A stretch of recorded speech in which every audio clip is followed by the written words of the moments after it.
शुरू। पेड़ से सेब गिरते हुए तो लोग सदियों से देखते आ रहे थे, मगर गिरने के पीछे छिपे रहस्य को न्यूटन से पहले कोई और समझ नहीं पाया था।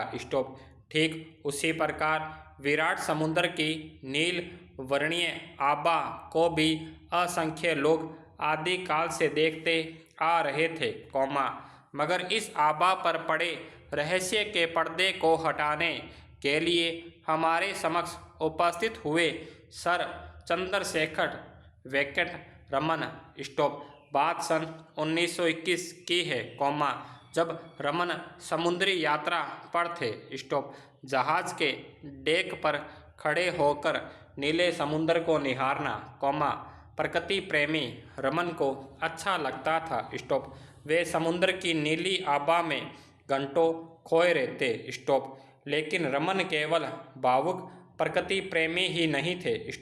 उनके अंदर एक वैज्ञानिक की जिज्ञासा भी उतनी ही सशक्त थी।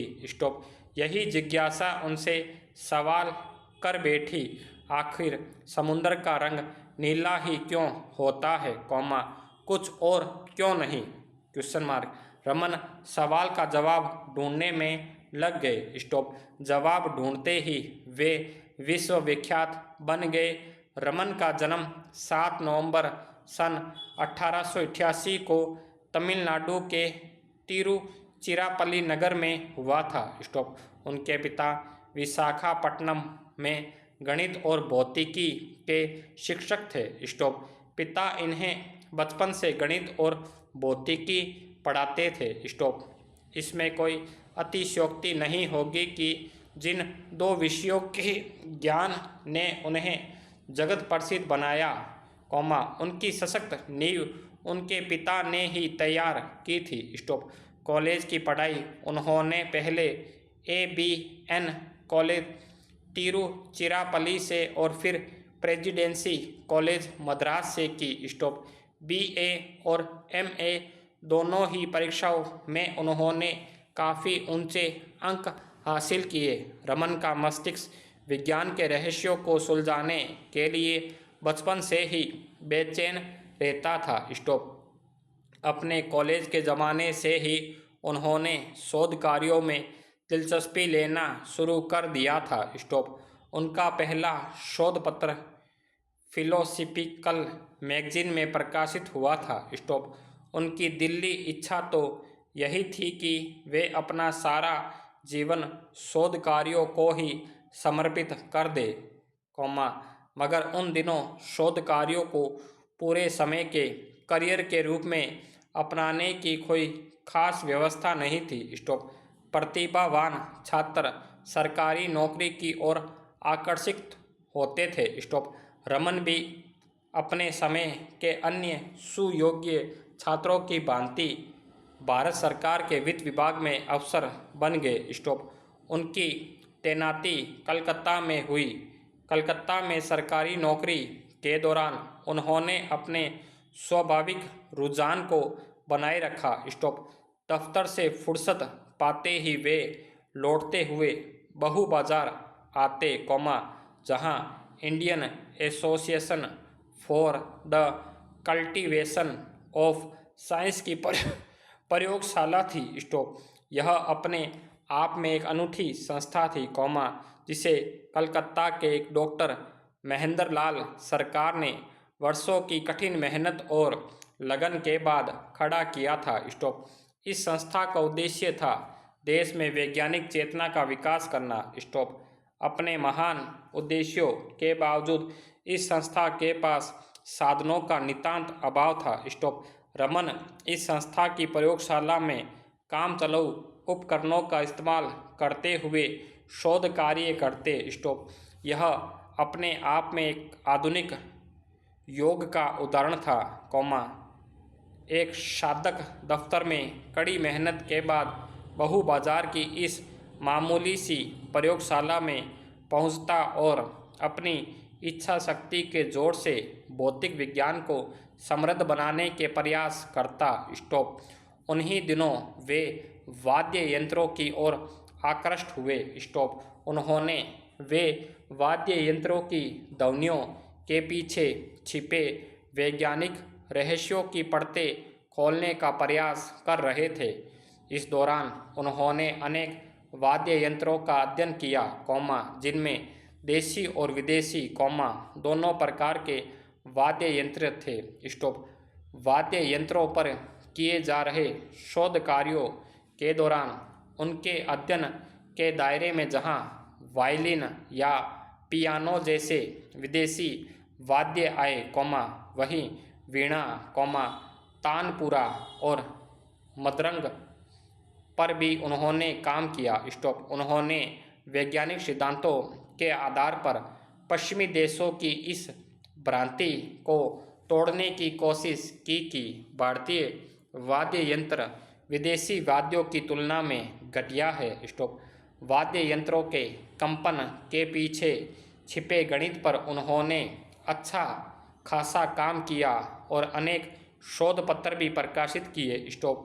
उस जमाने के प्रसिद्ध शिक्षा शास्त्री सर आशुतोष मुखर्जी को इस प्रतिभावान युवक के बारे में जानकारी मिली। उन्हीं दिनों कलकत्ता विश्वविद्यालय में प्रोफेसर का नया पद सृजित हुआ था। मुखर्जी महोदय ने रमन के समक्ष प्रस्ताव रखा कि वे सरकारी नौकरी छोड़कर कलकत्ता विश्वविद्यालय में प्रोफेसर का पद स्वीकार कर ले। रमन के लिए यह एक कठिन निर्णय था। उस जमाने के हिसाब से वे एक अत्यंत प्रतिष्ठित सरकारी पद पर थे, जिसके साथ मोटी तनख्वाह और अनेक सुविधाएं जुड़ी हुई थी। उन्हें नौकरी करते हुए 10 वर्ष बीत चुके थे। ऐसी हालत में सरकारी नौकरी छोड़कर कम वेतन और कम सुविधाओं वाली विश्वविद्यालय की नौकरी में आने का फैसला करना हिम्मत का काम था। रमन सरकारी नौकरी की सुख सुविधाओं को छोड़ सन 1917 में कलकत्ता विश्वविद्यालय की नौकरी में आ गए। उनके लिए सरस्वती की साधना सरकारी सुख सुविधाओं से कहीं अधिक महत्वपूर्ण थी। कलकत्ता विश्वविद्यालय के शैक्षणिक माहौल में वे अपना पूरा समय अध्ययन, अध्यापन और शोध में बिताने लगे।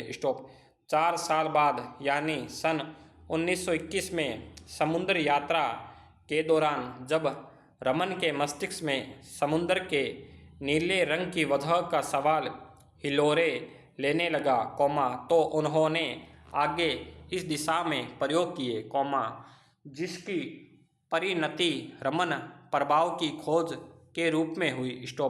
रमन ने अनेक ठोस और तरल पदार्थों पर प्रकाश की किरण के अभाव का अध्ययन किया।